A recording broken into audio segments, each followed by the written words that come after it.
I remember I came home one weekend to see her, and you had just had Katie. Mm-hmm. And so I remember going straight to the hospital and visiting, and I'm holding Katie, and she throws up on me.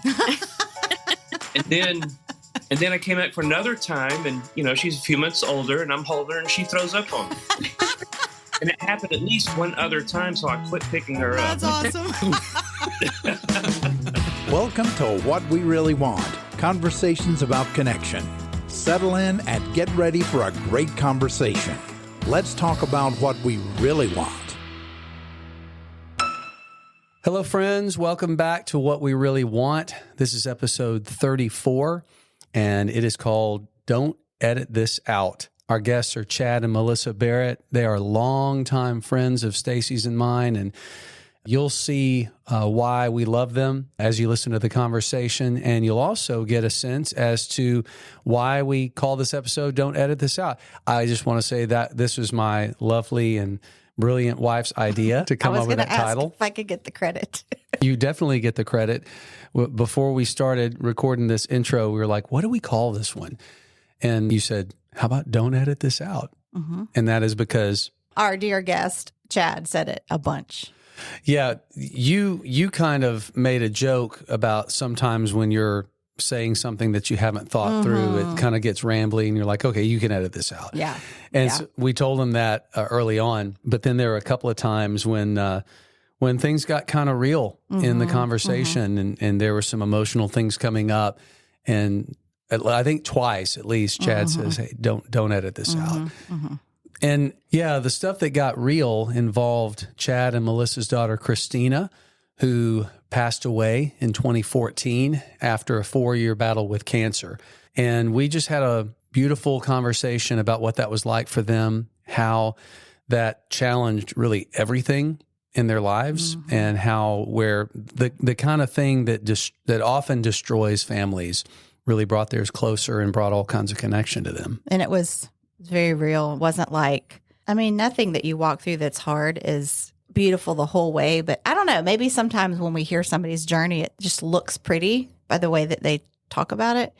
Chad and Melissa just were very real about how it was for them, and still is. Yeah. They say that one of the hardest things for a marriage to survive is the death of a child. And we asked them about that, as well as many, many other things. The experience with Kristina is not the only pain that they've gone through, which should be no surprise to anybody in the life that we live. But yeah, the thing I love about Chad and Melissa is that they're just so transparent about how they process the pain and how they walk through it.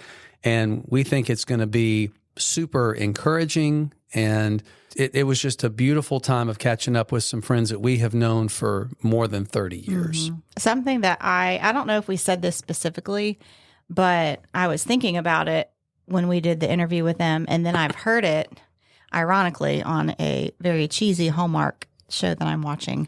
You didn't need to say cheesy. Hallmark suggests cheesy. I know that. But I still watch them. But anyway, they were talking about the truth that God doesn't want to have these bad things happening, but that he's with you in it, and that he never leaves. And that's the beautiful truth.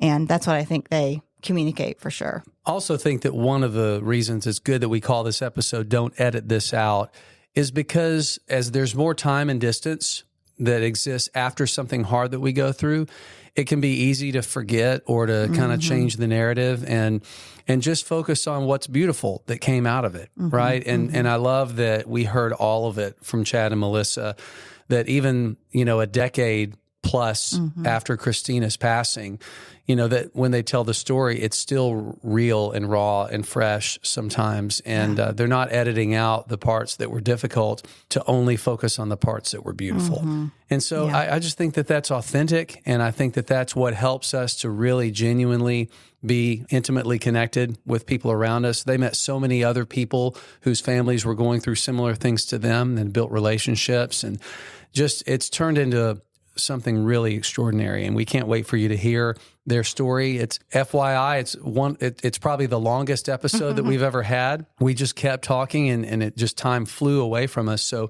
feel free, give yourself permission to listen to it in pieces, but we didn't want to edit anything out. So we wanted to be true to the title. So we know you're going to love our friends just as much as we do.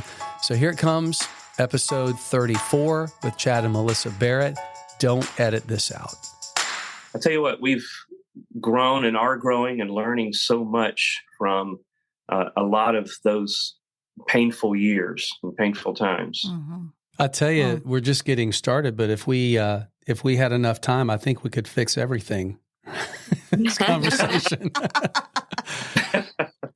We are here with our friends, Chad and Melissa Barrett. It's so good to see you guys. I'm so glad that we were able to make this happen. I just wish it was in person so I can hug you guys. I know. I feel like y'all are lifelong friends for us. Yeah. Right. And when we say lifelong friends, I mean, that's not blowing smoke. We have known you, Chad, for a couple of years longer than Melissa. Chad, I guess we met you probably in around 1993 or 92, 93, whenever you started going to Southeastern Bible College. And then, Melissa, we met you in 94 when we moved to Lake Charles, Louisiana to take the first church position that I got after I graduated from Bible college. And so, right, that's right. In fact, you came with me. You and my brother Michael came with me. We drove over to Beaumont, I think, to buy her ring. You remember that? I do. Oh, Yeah, and I didn't remember that. I remember y'all's wedding, and I remember your mom sternly telling me not to do to your car what I was planning on doing to your car. Go, Angel. So you bowed to the rage of Angela Barrett. I've been there. I'm not an idiot. I'm kidding, Mom. I'm kidding. Oh. I think I'm trying to remember in the very first episode, hun, when we're telling our story. Mm-hmm. I don't remember if I did it in that episode because I almost always do when telling my story. I always talk about the conversation I had with the pastor that I was serving with where I came this close to sharing that I had a problem. Chad, you know, that was your dad, Don. One of the safest people I've ever known, somebody who would have been safe to share that with, but that didn't matter at the time because I was so being driven by shame and fear that I just had this narrative of what would happen if anybody ever knew. And I tell the story a lot, like the words, I need to talk to you about something, got stuck in my throat, and then I just pushed them back down. And then the next 12 and a half years happened before it all blew open. And, you know, I got the chance very early in my recovery for us to go down and just be with your mom and dad and just tell them, you know, thank you for being those people in our lives. I didn't take you up on that, but I now know that I could have. Yeah, it's just so important. In fact, that conversation, Chad, that made me think it would have been safe, I think I've told you this. He was just talking about things that you and he had talked about as you were growing up. And I'm like, man, just to have someone to talk about that type of stuff with, because it was sexual stuff too. And you know, just thinking, boy, I think I probably need to say something, and then just was too scared. But yeah, your family is very, very precious to us, and not just your family, but you guys specifically. And we haven't kept up as much as I would love to have, but I'm glad we get the chance now. Absolutely. We want you guys to tell us what you really want out of our talk today. Well, everybody has a story to tell, and you know, when Jesus is the center of that story, it makes it even much more, I don't know if worthy is the word. He brings so much more power in that story. And our story is not unlike so many others I'm sure you have heard, but we enjoy telling our story of the fear, the shame, the guilt that you've talked about, the anxiety that comes with dealing with a child who's battling cancer, and then the grief that comes from watching her die. And so we like telling that story because there is so much hope, and that hope is in the person of Jesus Christ. So he makes the story worth being told. And so our desire is that other people can see, hey, we faced a parent's worst nightmare, and we're not destroyed because of it, as I feared we would be. In fact, on the other side of it, we're things are different. We wish Kristina was here, obviously. But when Jesus says, my grace is sufficient, he really means that. Mm-hmm. And so we want that story out. Yeah. And I love talking about Kristina and telling people about Kristina. In her life and in her death, she has been an encouragement to so many people and a strengthening of our faith. And so I love talking about her. Well, we can't wait to hear it. We were observers through the process. And during those 4 years, you guys were so faithfully transparent and very public about your journey in a way that was, I don't know, as an outsider who was watching, just felt kind of honoring to be let in on something like that. A lot of people go through experiences like that fairly privately, and I can understand why. It's just a lot. But you guys chose to go another route, and I'm so glad that you did. And we want to hear about that in a minute. Before we get into talking more specifically about Kristina, I'd love to hear, and I think other people listening would love to just hear some of the story of your lives before that.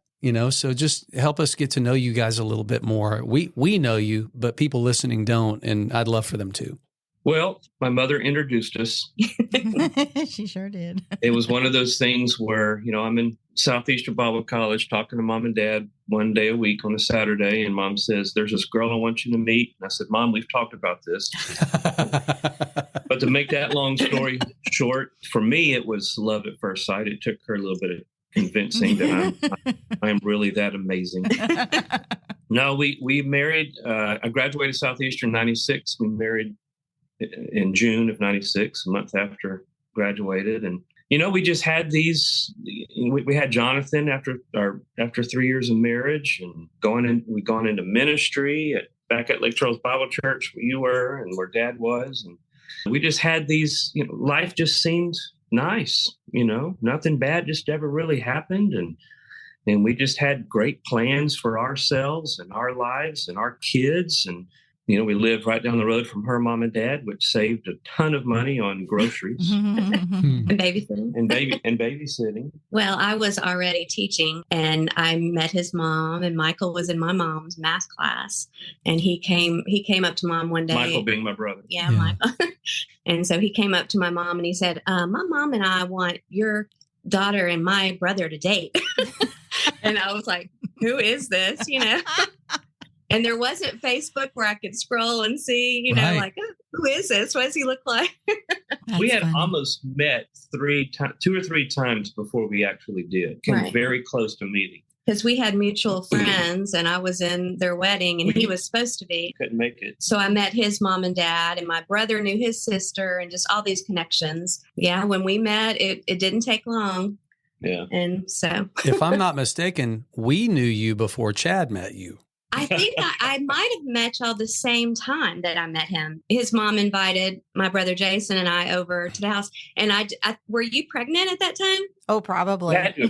Yes. Probably so. I just remember. I remember that. Yeah. But it was at Thanksgiving, With his Katie. Thanksgiving break. Yeah. Oh, yeah. I was real pregnant if it was Yeah, Thanksgiving. I remember. Ooh. You were a month away. So you guys got married in 96. And I know, Melissa, your career was in education. Chad, you were preparing for pastoral ministry. You started having kids. What came after that? Well, I was in full-time pastoring. We moved to Houston in 2002 so I could start attending seminary at a school that just started there. And we had just had Kristina. We had just Okay, had Kristina in May of 2002. So we were in Kingwood, Northeast Houston, for a total of 18 years. And serving in a couple of different churches, wrestling with what is God calling me to do? This, I feel this something different. So we had left that church. Let's see, I took a church down in Galveston County for a couple of years. And at that point, we had Caroline. Mm. So we had Jonathan, Kristina, Caroline. And then when we went down to Galveston, we had Catherine, our baby. There, so and it was there while we were at that church. It was a real small church, a tight knit group of folks that we had got the phone call about Kristina, and it started she came in. She was very active. Well, she was in Taekwondo. I think she took Taekwondo. Yeah. You probably should go back, though, and talk about what happened at that church that left before we found out the news about Kristina. Your depression. Oh, well, yeah. Well, that's kind of a big thing. A big part of it. We're either going to edit a little, or you're going to see how the sausage gets made in interviews like this. Don't edit this. This is entertainment value. Right. I love it. This is how you just tell me what you want me to say, babe. Yeah. That's the secret to a long, happy marriage. That's right there. That's right. Always have the last two words. Yes, dear. It's something that people often do not like talking about because it feels so vulnerable. Mm-hmm. Is anxiety and depression. And I battled that for years. Didn't even know what a panic attack was. And I'm having a panic attack. What there's something wrong. We'll be right back. How have things gotten so out of control? How did something that didn't seem like such a big deal at first completely take over? Porn and sex addiction are destroying your life and killing your relationships. You know you can't keep going on like this, keeping secrets and telling lies. Something has to change. But how? Most men who struggle with unwanted or addictive sexual behavior have tried to fix it on their own. But sex addiction is powerful and complicated. Recovery is possible, but it isn't easy. It requires us to focus on more than just behavior. It requires us to look at our whole lives and the parts of our stories that contribute to addiction. If you're ready to find freedom, maybe it's time for you to get to the roots. The Roots Retreat is a 4-day therapeutic and spiritual intensive. You'll work with therapists and coaches who specialize in sex addiction and recovery. You'll learn how to take healthy ownership of your behavior. You'll discover how your life experiences set the stage for addiction to develop. You'll see how God factors into your struggle, and you'll learn effective tools for ongoing recovery after the retreat. If you're ready to stop trying what doesn't work, if you're ready to experience real hope, healing, and change, let's get to the roots. Visit awakenrecovery.com/Roots Retreat or click the Roots Retreat link in show notes. And to me, a panic attack was kind of feels like I'm walking on thin ice and something's going to break at any time. Or I've explained it as trying to tread water in the middle of an ocean, which is got a hurricane all around me. And I'm trying to keep my head above water. It's exhausting. And after a while, I would just get so tired of battling the anxiety, I would just sink down into depression for, a period of a few months. And then after a while, I feel like I would just kind of resurface again. And then that cycle would start all over. Battling a lot of anxiety and depression. And right in the middle of that, we get that phone call, Mr. and Mrs. Barrett, your daughter has cancer. So that was terrible, terrible time. Yeah. So Kristina, like Chad was saying, she was real active. And, I was homeschooling and I had 4 children and we had a trampoline. They play outside all the time, when we had moved down there. And we really moved away. We had moved away from Kingwood, which is where all of our friends were. And this was a new place and it was a small church and we were kind of out in the middle of nowhere. So, I'm in the middle of homeschooling and raising children. And, at the same time, we came out of a hard situation in Kingwood as far as a church. And then we're out here and Chad's the only full-time pastor at this small church. And we're giving of ourselves, but there really wasn't anybody there that was pouring into us. We were kind of on our own. And so I know about his trouble and depression and all. And Kristina had come in one day and she's like, Mom, my arm hurts. And, I was like, well, did you bruise it? Did you fall? And it didn't seem that concerned. And that night Chad looked at it and he's like, she's got like a bump on her arm. And I was like, oh, okay, well, I'll go. She complained about it, so I took her into the doctor, and the doctor's like, could she have broken her arm and you didn't know? And I was like, I don't think so. I mean, there wasn't anything. I don't remember any traumatic event. She would have told me. And so she said, well, let's go get an x-ray. And so when they did the x-ray, the bone was curved in where that bump was. Mm. And so again, they asked me, could she have broken it and not know? And I just like, I don't think she could have. So I think they knew. I had no clue. Mm. So they're like, well, we're going to send you to what was hospital in Galveston? UTMB. Yeah, UTMB, and just, let them do it. Well, the doctor looked at it there, and he was a pretty prominent doctor there. And he's like, well, I think it's a vascular malformation. And I'm like, okay, again, I have no idea. But he's like, you see the blood flow here and this here? And I'm like, okay, and so then we think, oh, well, maybe it needs to be drained or whatever, In the meantime, we had the summer and we had gone on a vacation, and it was really neat because we went on vacation with my mom and dad. And when I look back at those pictures, I look at us and I was like, that was our last innocent summer where we had no idea what it was about. So, because she had it then when we went. And it took us a while to find somebody to figure out exactly what it was. And we finally went to Texas Children's in Houston. That doctor there looked at it, and within minutes, she's like, no, I know you need to go to the cancer center. And so I get these emails, and it's cancer, and I'm like, oncology. What? What? We're doing what? We're going where? That had to be surreal. Yes. Yes, because growing up, I didn't know that many people with cancer. And I remember even calling it the big C word, and so I was just like, how can this, none of my grandmother had breast cancer, but, a child, and it was just crazy. Like, what am I doing? Why are we going here? Yeah. And then, they came to a point where Dr. Thompson, who was a great, great doctor for us, he said, well, we've narrowed it. We know it's cancer. We got that call on August 10th, 2010. We know it's cancer because it's already spread to our lungs, and benign tumors don't spread. So we don't know what kind it is. And it could be either a certain kind, and I can't remember what he said, some kind of blastoma or something. And if it's that, we kind of know how to treat that. Or it could be another kind that is very rare called clear cell sarcoma. We hope it's not that. And that's what it ended up being. Yeah. And in once you enter the cancer world, a lot of cancers are rare. It's like when they say that, it's like, yeah, but a lot of cancers are rare. They just there's only certain ones that they know what to do with. But, when we got that call, the floor just falls under you. And what are we going to do? What's going to happen? What fear.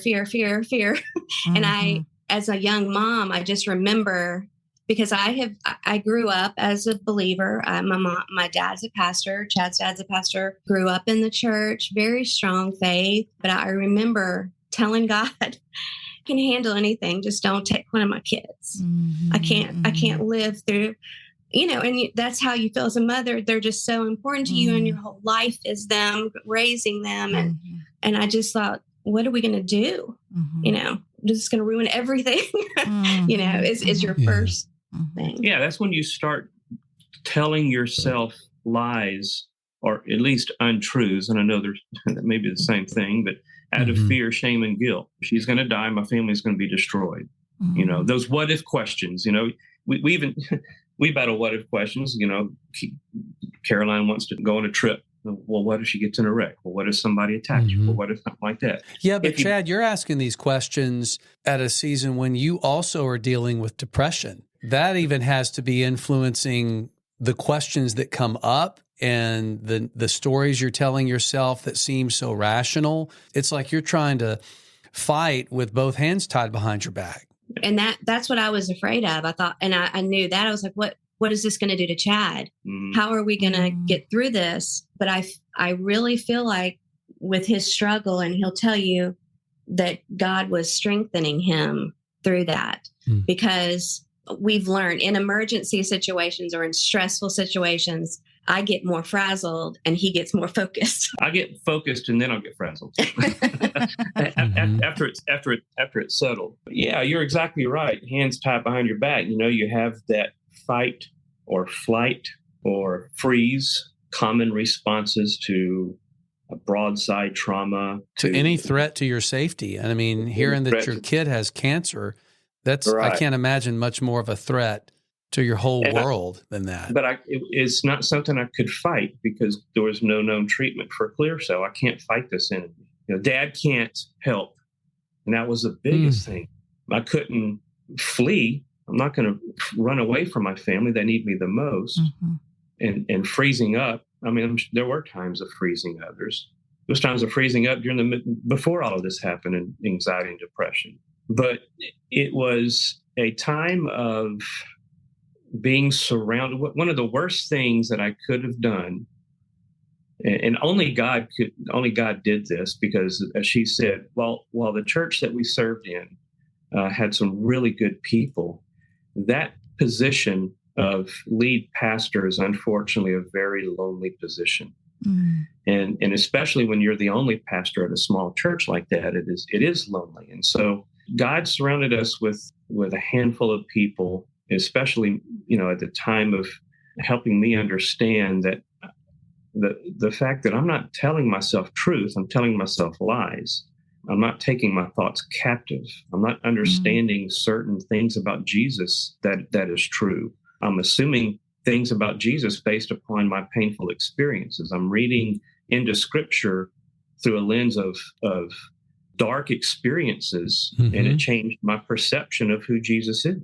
See, I really resonate with that from a different experience, because I had that same dark filter going on in my life when I was hiding my addiction. Yeah. And every scripture that I would read was just through this filter of, you miserable F up, like, look at what you're supposed to be doing. So in a different experience, I know what that filter feels like. Well, and you said addiction. Addictions are expressed in various forms. I had an addiction. I had an addiction of lying to myself through fear, shame, and guilt.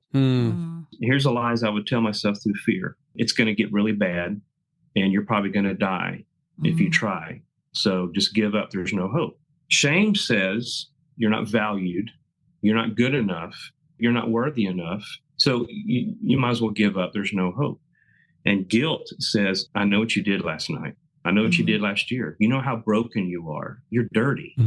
You're a failure. So you might as well give up. There's no hope. And we often tell ourselves these lies through those personified villains is what. And I wrote a book about this, and I'll steal the thunder on this part. I don't care. In those villains, I portray those as faceless figures until you get a good enough look at them, and it's my face in each of those figures. I'm telling myself those things. So those 4 years, and extended to about 2 years after she passed away, were just war, just all-out war, but right here in the mind. And I think I'm no psychologist. I read a lot about this. Back in the 60s, they discovered cognitive behavioral therapy. The Apostle Paul, however, talks about it 2,000 years ago in Philippians 4. Think on these things. Whatever is noble, lovely, pure, of good report, praiseworthy, think on these things, and the God of peace will guard your hearts and souls through Jesus Christ. And on a very practical level, like, come to understand the things that are getting in the way of you being able to think on these things and address them. Because the opposite of that is I'm thinking on bad things and negative things and horrible things and dark things and impure things and evil things and scary things. And this is these are the bad things that's going to happen. And kind of course, right? When you're thinking, all right, my thoughts are just being consumed with all of this dark stuff. But then when you zoom out and you look at what has been my experience, what have been the painful things in ministry, what are the hard things in life? I'm battling with depression. And it's like, well, of course I'm struggling, but that's not typically the first place we go. The first place we go is what's wrong with me for struggling. Melissa, I know you want to say something. Before you do, before we get off of what Chad was just saying, you said my addiction was to telling myself lies based out of fear, shame, and guilt. Telling yourself lies so that you would get or experience what? Like, what was telling yourself the lies doing for you? Or what were you hoping it would do for you? It's a very therapy question. I'll give you, that's a great question. I'll give you the answer in the context of Kristina's battle with cancer. I was thinking the worst, telling myself lies, telling myself the worst, such as she's going to die and we're going to fall apart, in a twisted attempt to prepare myself for the worst. Yeah. How? One second. Hold on. Don't edit this out. How can a parent prepare for the death of a child? It's impossible, and it is an evil thing to attempt. But see, instead of listening to the lies that I was telling myself, I began listening to a different voice. And that was the voice of Jesus. Who I can imagine saying, well, Chad, of course you've been trying to do that. Yeah. Of course you've been preparing yourself, trying to protect yourself from the pain that you know might be coming. Yeah. So much more compassion from him than we tend to give ourselves, right? And his answer from me was mind-boggling. His answer from me was like Peter walking on the water. He said, Jesus, I want security and safety.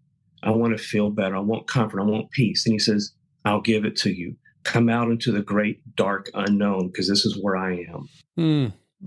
Get out of your man-made sense of security. I'm not in that. I'm out here in the middle of the storm. I'm going to walk you through it. I'm going to do something amazing in your heart through this storm that you would not have experienced if I removed you from the storm. Thank you for sharing that. Yeah, thank you, Chad.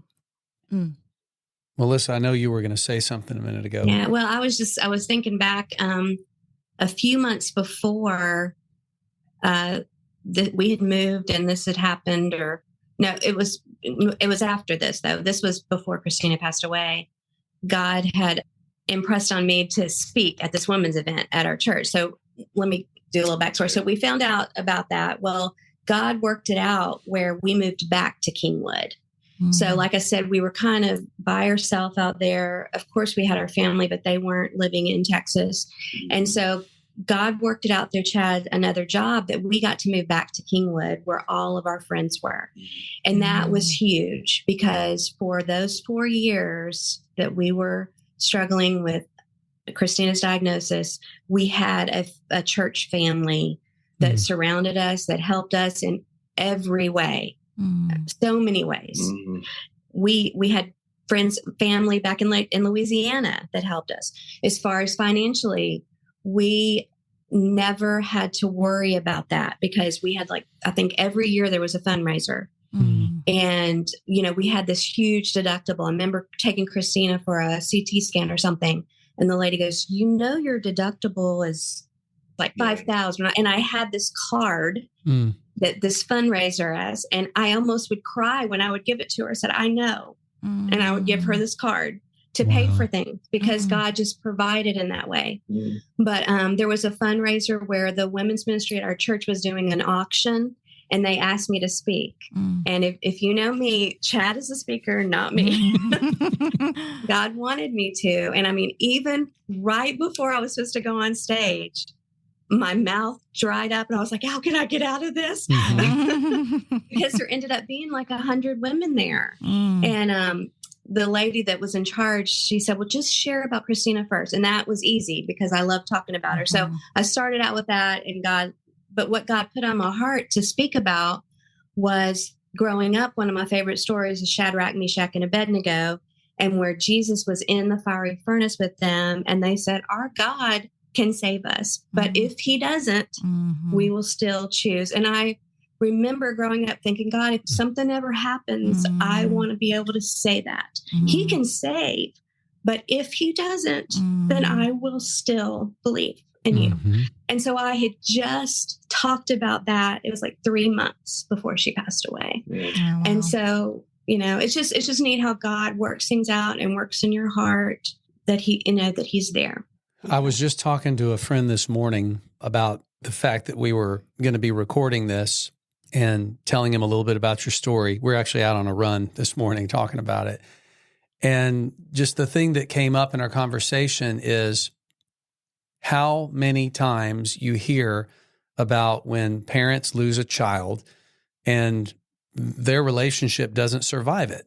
You guys, Melissa, you said something that I wrote down that just felt very weighty, very heavy to me.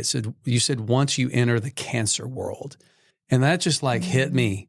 That seems like walking through a door, like at gunpoint, right? Like, I don't want to go into this world. In that world, I know you guys met a lot of people, and I'm sure you've met people whose marriages did not survive the loss of their children. And when there's something that has that much potential, and then when you add in all of the, all of the coexisting conditions, like, Chad, you had anxiety and depression working against you. It almost feels silly to ask, how are you guys still together? Because that could be a 3-hour answer. It could be a really pithy, easy answer that's just sort of, Christianese. Did you ever feel that sense of threat, or did you feel protected from that? I see you nodding, Melissa. Yeah, I was afraid of that. And I know Chad has said he was afraid of that too. There were times when you feel alone, like, I have these thoughts, I have these fears. I don't know what he's thinking, right now. Chad was really good about leading me during that time, because he was having that battle. He would speak truth to me. And it just pulled me along, because he said, we're not gonna think what if. We're gonna think, we know what can happen, and we know what God can do, and we're gonna be okay. Everyone's gonna be okay. Kristina's gonna be okay. If Kristina is healed here, or if Kristina is healed in heaven, we're gonna be okay, because God is with us, and His grace and mercy are here with us. And he would lead me along during that time. We've talked about it since then, and one of the things we jokingly have is a safe space. So, like, when we have a thought or we have something to say that somebody else that has never lost a child to cancer would never understand, we can say that to each other. And it's like, it's a no judgment zone. I need to tell you something. I'm having these thoughts, these feelings, and this is the no judgment zone. Because, when you go through something, people can empathize with you and sympathize with you. But if they've never been through it, they don't know. I mean, looking in the eyes of a parent where their child has cancer, it just tears me apart, because I know what's behind those eyes. But so I'd say that's, the communication. We talked through anything and prayed and cried and begged God together. It's not afraid to be vulnerable. We're crying in front of you guys. I stood up in front of a group of 1,000 people and told Kristina's story, and I'm fine. I'll sit in front of 2 people and the tears just come. I don't know. So we just learn not to be afraid to be vulnerable. And the best person to be vulnerable with is my spouse. And there's many other ways we can be vulnerable, but unfortunately, communication is one that we're most feared to be vulnerable with. And so we fight that. I want her to hear my words. And I think another thing that we're still learning is, I want to understand you more than I want to be understood. Kind of putting each other first. That's a lifelong thing to learn. That's a daily thing to battle, because you're battling yourself. But it's like she said, it's okay. I need to speak my heart, and it's going to come out wrong. Yeah. But I don't know how else to put it. And so we prepare ourselves for, all right, you have freedom to do that, and I'm just going to listen. I just want to understand.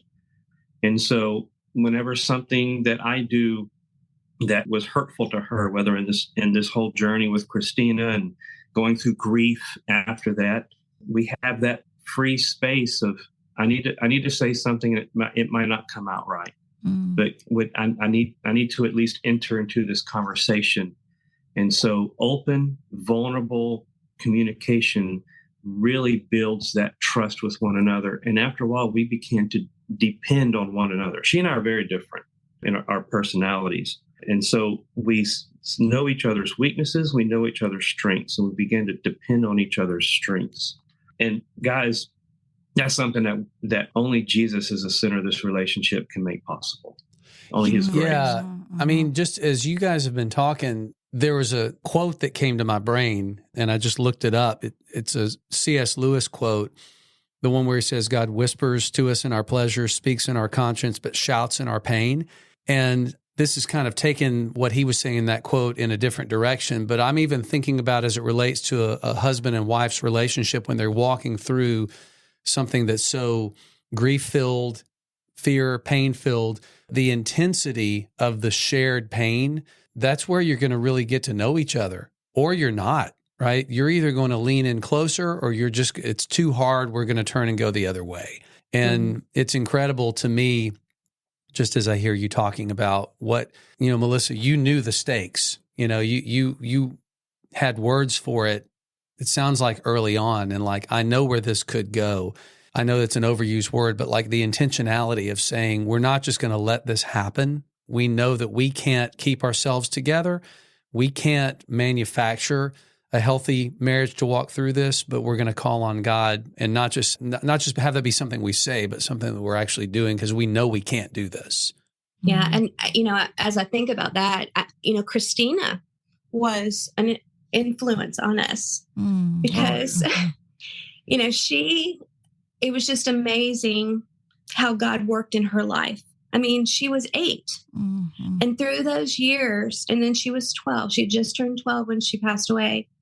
And when she found out she had cancer, she said, Mom and Dad, I've been asking God to show me how big he is. And she had this in a journal. Wow.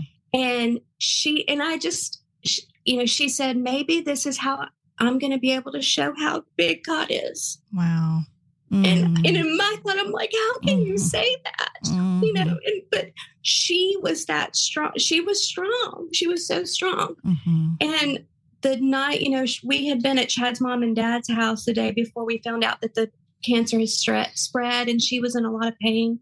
So we headed back to Texas Children.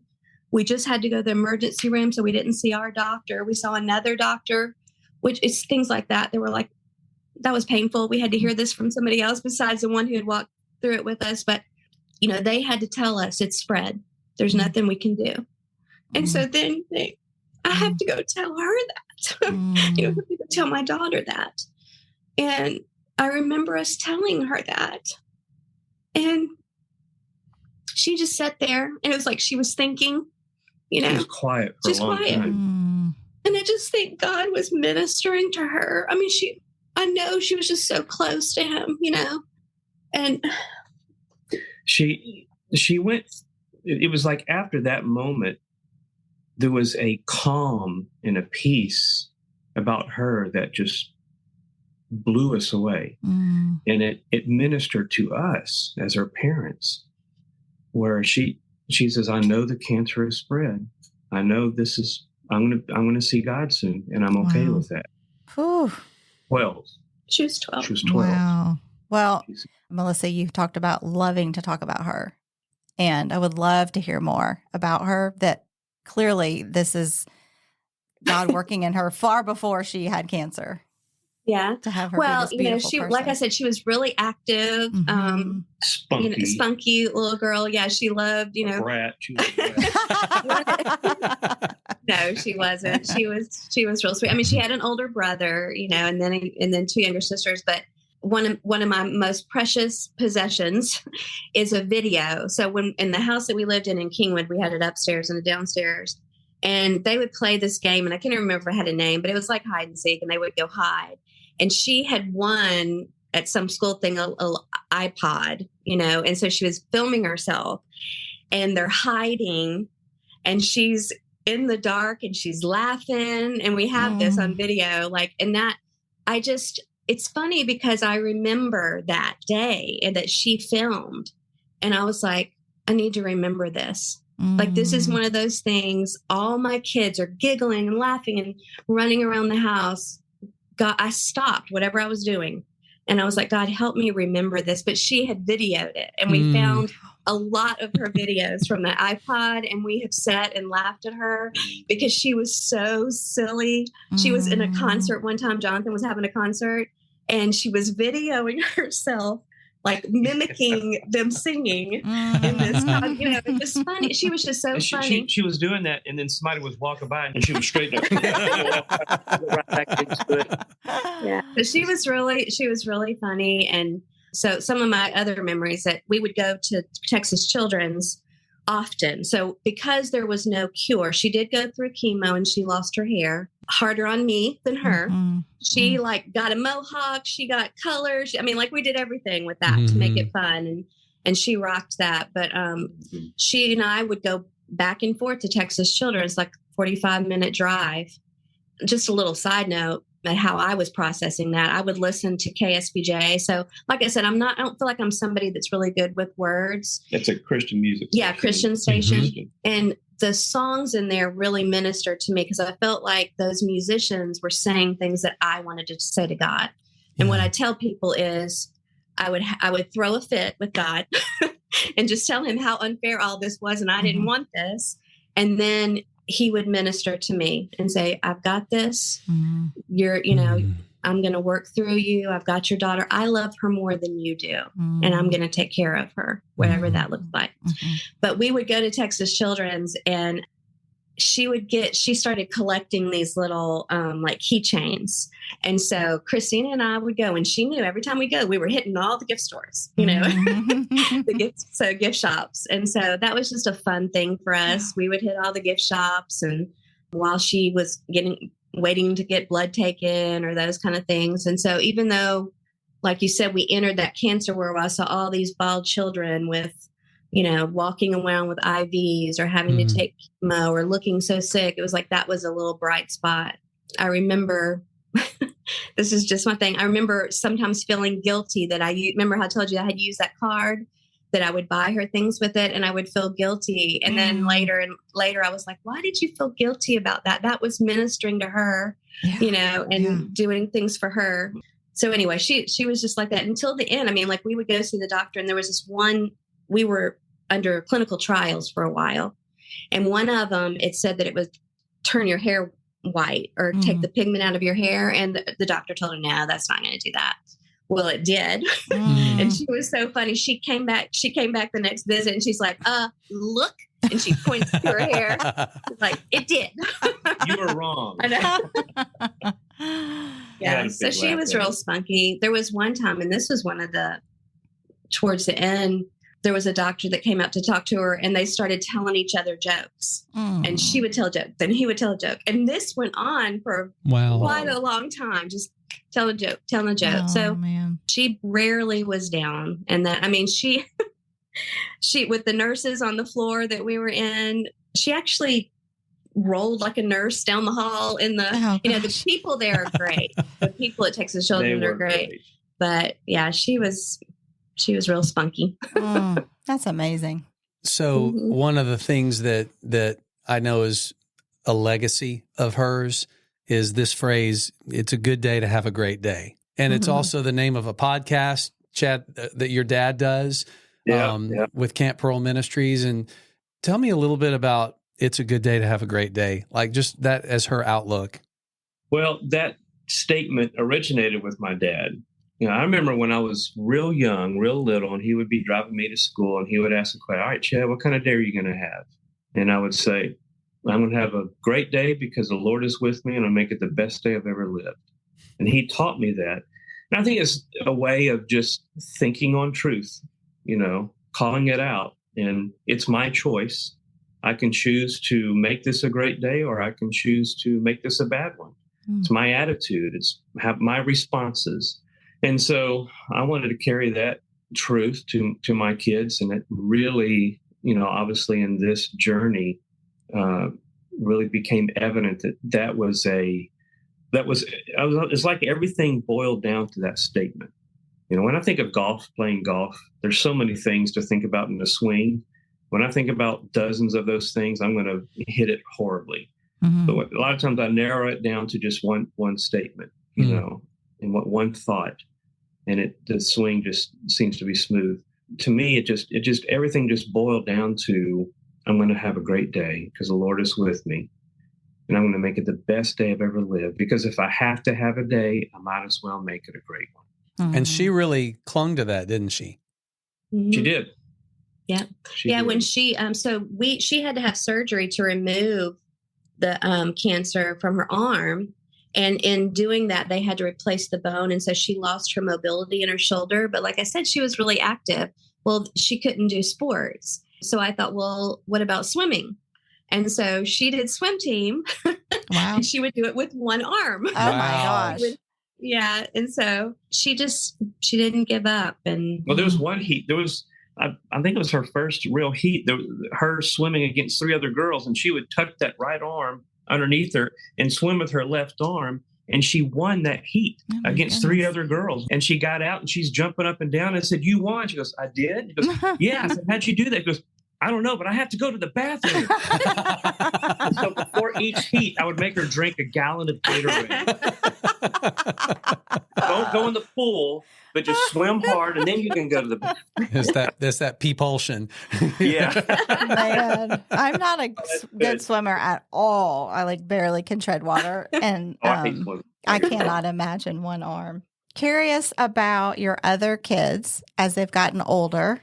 What has it been like for them? Do y'all talk? I'm sure you do talk about what that, going through that was like. How have they weathered that? Yeah. So Kristina was 12. So Jonathan had just turned 15. Okay. And Kristina was his best, one of his best friends. It was always different when we would come home from the hospital with news or we would hear something. At his age, it's like he wanted to know.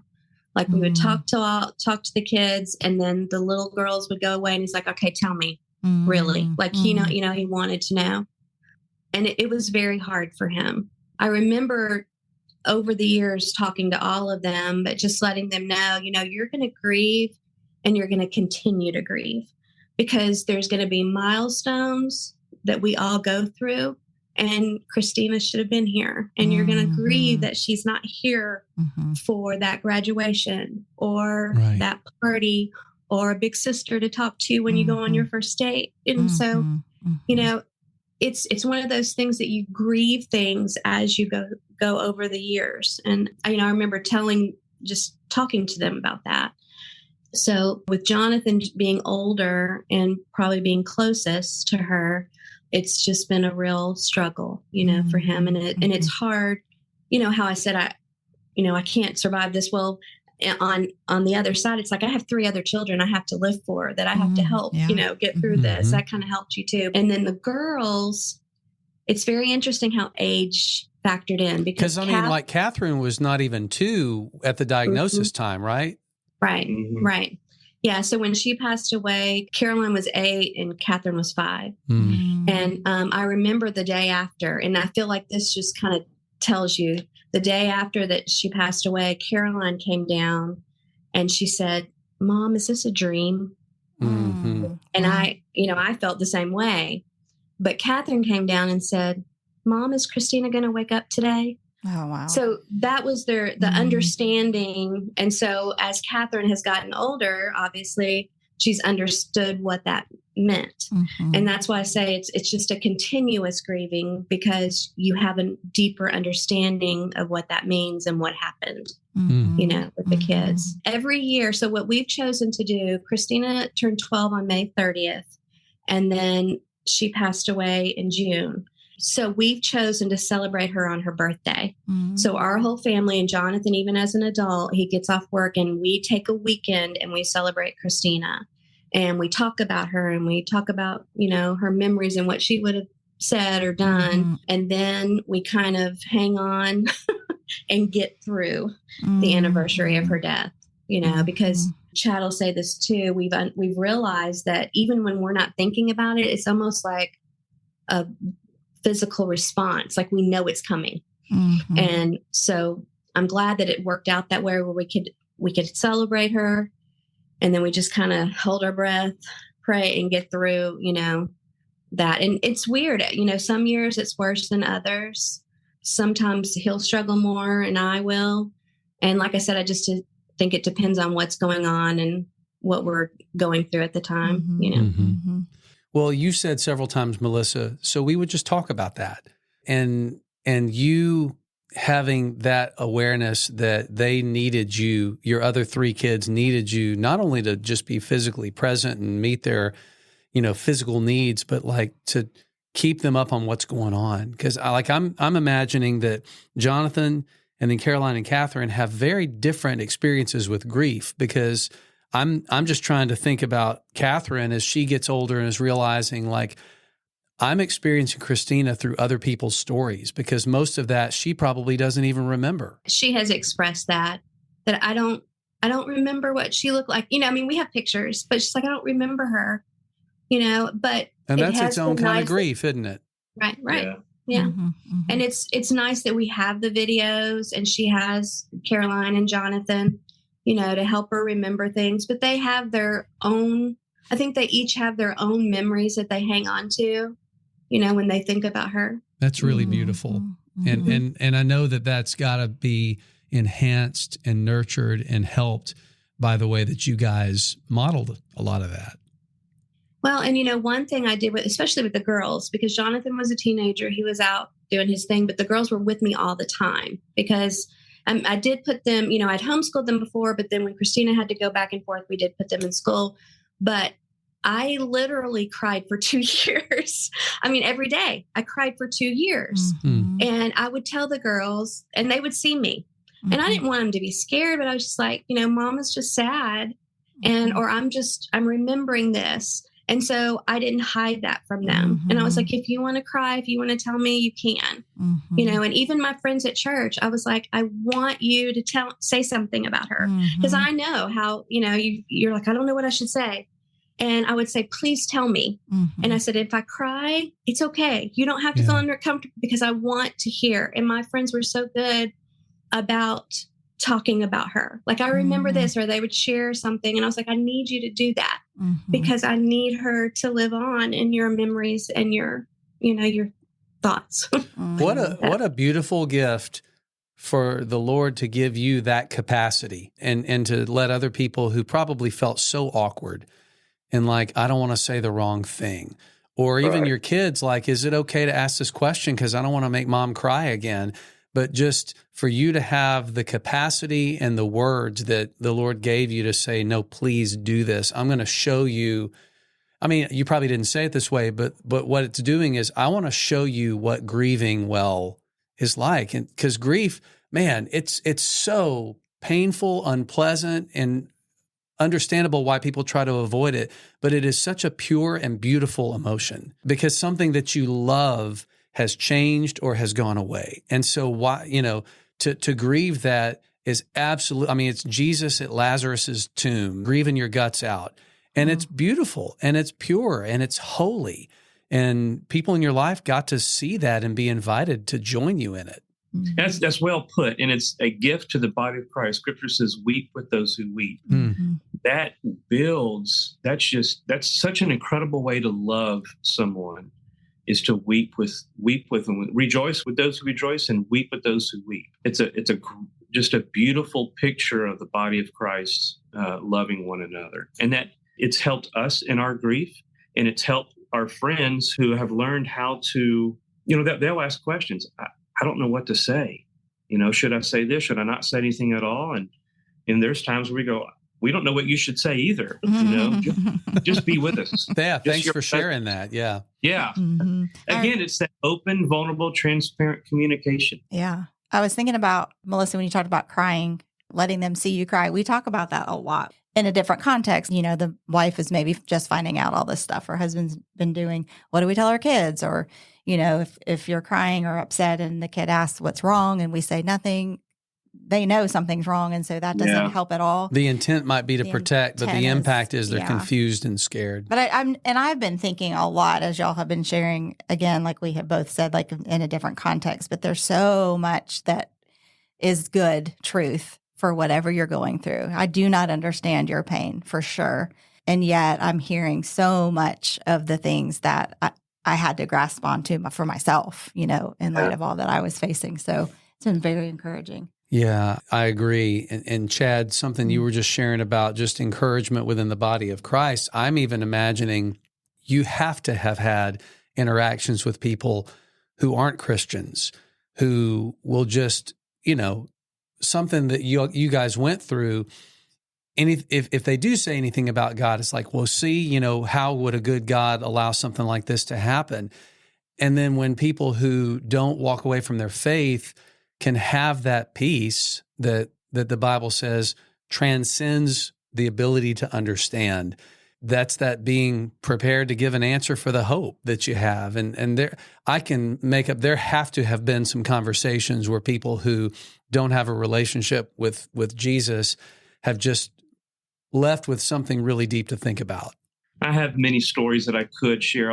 I'll tell one about a friend named Mike Carducci. So I got into skydiving not too long, right after she passed away, and he became a really good friend. We did a lot of jumps together, and he wanted to hang out more, and we would go to lunch, and he would ask me questions about Kristina and how are you getting through this, and I would give him, I would share, so well, it's who Christ is in me, and finally he made this point, and I've never had anybody say this before. I guess there was, I don't know, but he got quiet, and he said, "Dude," because that's how skydivers talk. They say "dude" a lot. "Dude, there is a hope and a peace about you that I just don't understand." Mm-hmm. And I said, "Well, his name is Jesus." Mm-hmm. And 3 weeks later, he trusted Christ. Mm. Wow. Yeah. These are tears of gratitude because Kristina is not here, but her story is still impacting people for the gospel. Mm-hmm. And that makes it worth it. It just does. Mm-hmm. Mike's going to be in the kingdom of heaven because a little girl battled cancer. Mm-hmm. And Jesus was evident in the whole journey. And so telling her story with Jesus as a center, if I told her story without Jesus, it would just be another sad story. But telling her story with Jesus as a center brings hope and brings the love of Christ to people who are starving for hope and starving for peace and looking at so many other parts of the world to give that, and they're realizing none of this is working. And when somebody asks you, how do you have hope? Where is this peace coming from? Mm-hmm. It's just a great opportunity. Mm-hmm. I've had opportunities to speak about this in front of multitudes, but it's times like that is my favorite times. Mm-hmm. Just one-on-one with somebody. Yeah. To have that intimate kind of conversation. I love how you said that it makes it worth it. And because I can't say that I'm glad my husband cheated or thankful, but it has been worth it. And those are two different things. Very different. That's right. Very different. Yeah. I struggled with some of that too, with Kristina saying, "I'm glad that God gave me cancer," because and it's like, I can't say that. I didn't want to walk through this. And, I know people come to their own understanding of it. But with me, God didn't want Kristina to have cancer. Cancer is a disease that sin brought into the world. Because I know people that have walked away from their faith when it's like this. And so I said, you know what, I'm going to choose that. I'm not going to blame God for this. God he loves her more than I do. He didn't want her to suffer. It was sin. So I should hate sin. I don't want to hate God. I want to hate sin. I would watch Chad and I think maybe because Chad was more vocal and all, I was like, maybe I don't have as strong a faith as Chad, to say these things. That's what I would struggle with. And I've been a believer my whole life practically and watched, people go through this. And I remember I had this epiphany one day and I was like, what? This is so simple. It's like it hurts and you don't feel like it and you still believe. Yeah. That's what faith is, Melissa. But I felt like if I was hurting and I didn't, I was not feeling it, then somehow I didn't have enough faith. And it was like, no, you do have faith because in those times you still believe. And of course, there will be times you might say it's not even worth it, or you would rather have her here, and of course, because we're human. And we have said that. Yeah. We have battled those thoughts. Yeah. Right. Absolutely. Sure. Well, Chad, I was just having a thought a second ago. I don't want this to sound hammy. I really, really don't. And I know that anytime you talk about this stewardship and trust and all, it can get really, corny. But I think about the way that I have known you, Chad, for so many years, and of course you, Melissa, too. But I know Chad better. I've had opportunities to see your heart, and specifically as it related to your pursuit of me. Back in 2009, if people have listened to the episode with Nate Larkin, your name came up because you're how I met Nate. I mean, you came to Birmingham from Texas. I was working at Chick-fil-A. You said you wanted to come and hang out and share an idea that you had for helping men. You got there and you came and you sat in Chick-fil-A for like a half an hour, 45 minutes waiting for me to get done so that we could talk. And I remember one of the questions that you asked me, I don't know if you remember this, was if you could do anything coming out of this experience, what would it be? And I remember that my answer was, I imagine if somehow, someday, there could be some kind of ministry where I could take what we've walked through and help other people with it. Do you remember that? I do remember that. Yeah. And I don't think I was saying that same thing. But that's yeah. Not yet. We're not gonna go into what you were saying. No. Yeah. But God lines things up to happen a certain way. And I think that your pursuit of me when a lot of people didn't know what to say and so they didn't pursue me just gave me the ability to envision that there could be a life after this of not just scraping by, not just settling. And that turned into a men's ministry that you started. It turned into that interview conversation where I met Nate and a conference, and just that was hugely instrumental in my early healing. And I think, okay, God could steward this experience of walking through childhood cancer with anybody. God's sovereignty could say, okay, who do I trust with this? And I just feel like he trusted you guys because he knew that even though this is the kind of thing that destroys people, that it wasn't going to destroy you. And that Mike is just one that you know of. One person who's in the kingdom now that you know of. I mean, who knows how many more there are that you have no idea. And you will one day, but I just really have a lot of, you use the word gratitude. I have a lot of gratitude for your choices and how you've walked through even before Kristina's cancer with your anxiety, depression, and the way that was influencing things and just telling people what you're going through. It's just the way we're supposed to do it, isn't it? Yeah. I struggle with the notion of God trusting me.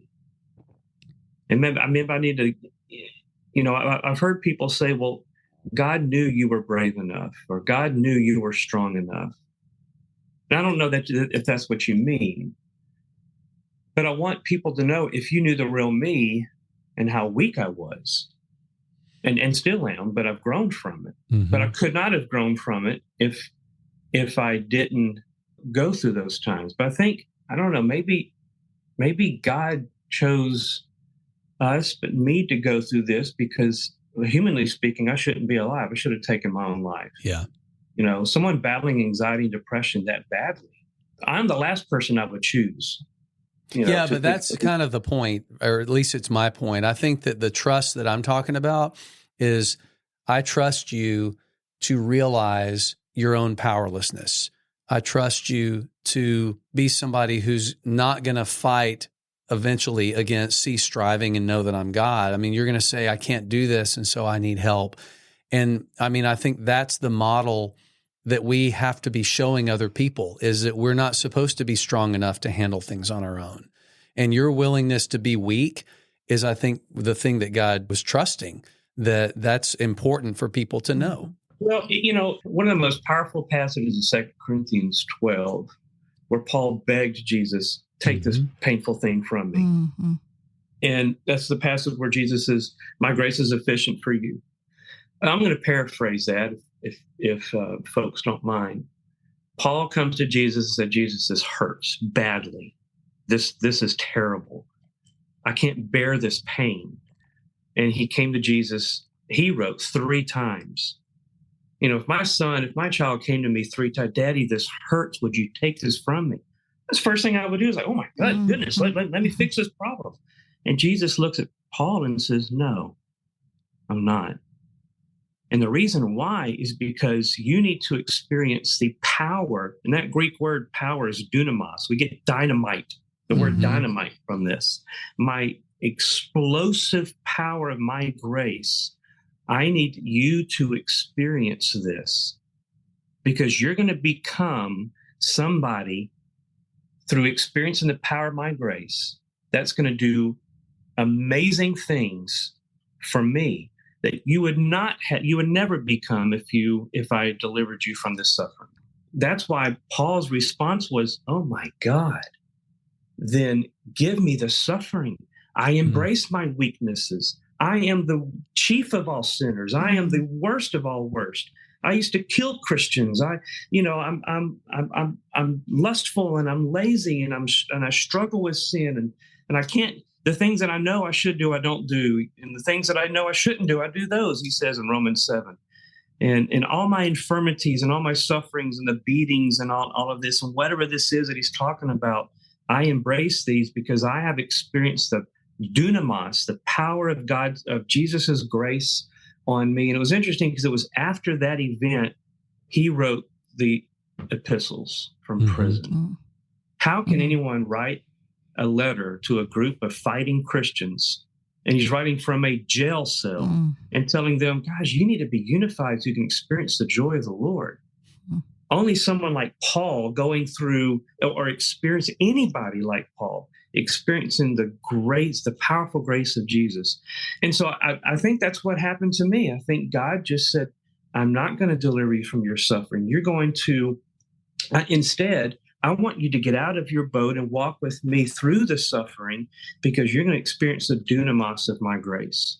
It's still changing me. It's changing me in magnificent ways. And I would never have become closer to Christ and desiring so much more to walk in obedience to him and see the ways that he has used me despite my flaws and frailty in ways to impact people for his kingdom. I would not have become that way. So did he trust me for that? I see your point, and I'm just humbled. All of that makes sense. And there have been plenty of people who have said, no, I'm not willing to do that. I mean, you could have said no. And we're really grateful that you guys, as excruciating as it has been, said yes and didn't walk away. I know that the story that you've shared, it's just going to help people really have a more tangible grasp on hope. There's something really powerful about if somebody who went through that can still say this, that's something I need to pay attention to. And so I'm really looking forward to people hearing your story. Thank you guys so much. I know it's been a long time since you were going through it, but I know that every time you bring up the story again, it's kind of pulling that layer of scab off and it's fresh again. So thank you for being willing to share that with us. Just really love you guys. Are so grateful for the chance to catch up and slow down and really hear you share your story in depth with us. Well, we want to keep it fresh. We want to keep that scab peeled off. We don't want it to. And so thank you for giving us the opportunity of hanging out with you guys again, of course, but sharing the story of Kristina and our struggle and our grief, which is really sharing the story of Jesus and who he is and what he does. And it's our hope that people that are listening to this will turn to Christ. If they're a believer in Jesus and he's saved them already, don't be afraid of him saying, my grace is sufficient, because his grace is a whole lot more than I ever thought it was. And those who don't know Jesus, what a perfect time right now just to say, God, I'm broken. And only you can heal me of my sin, because my sin leads me to death. Romans 3:23 and 6:23 says that. And so I know you died and rose for me, and I'm trusting you alone to save me. That's our hope. That's what makes this telling the story worth it. It gives purpose to our pain. Mm. And I think the ongoing day after day after day is also a miracle and a choosing, because as you remember it, it's painful. And anybody listening that's been through what we've been through, it's like there are days where I get triggered, and I have not very long ago cried and said, it's just too much. At times I am in that place of, what if this happens again? Yeah. I can't do it again. Yeah. And so I think going through the hard time, those 4 years were just hell for y'all. But also it's the day after day after day after day, year. It's just, it's not over. And I think living that out is so important for people to see the real. It's not tied up with a bow. Well, this life is temporary. I thank God that it is. Preach. Yeah. We have something glorious to look forward to, and living in his kingdom, literally with him for all eternity. Kristina's there already, and that takes the sting out of death. Death becomes a beautiful passage for a believer in Jesus. It's not like the movies. We're not going to be playing harps and having wings. It's unexpressible in human terms. We look forward to that. Amen. Yeah. Hey, last question for you. And I mean this question with sincerity. Chad, why in the world would you jump out of a perfectly good airplane? Good question. I will give you a very serious answer, because it's much better than jumping out of a bad one.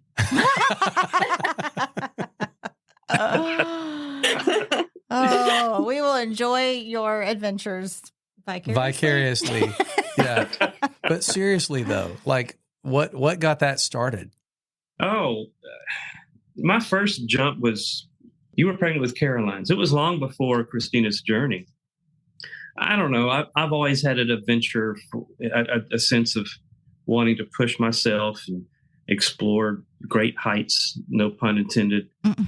Heights have always intrigued me. Probably a little bit intended. I love being up high on things, and I was always afraid of jumping out of a plane, which meant I need to jump out of a plane. It's something I need to conquer. And remember, my first jump was, I guess it was 2005 when Caroline was born. I was strapped to some dude on my back, tandem.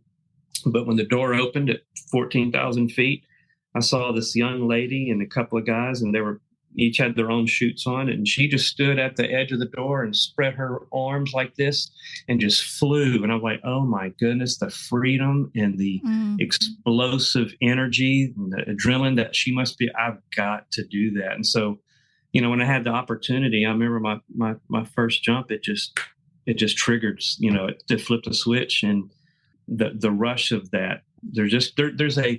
I still get nervous when I go up in the plane. I think if you don't get nervous, you need to do something to take up fishing. But I still get nervous going up in the plane. But when that door opens, it's gone. It's just there's adventure here. And I kind of equate that with walking with Christ. There's adventure walking with Jesus.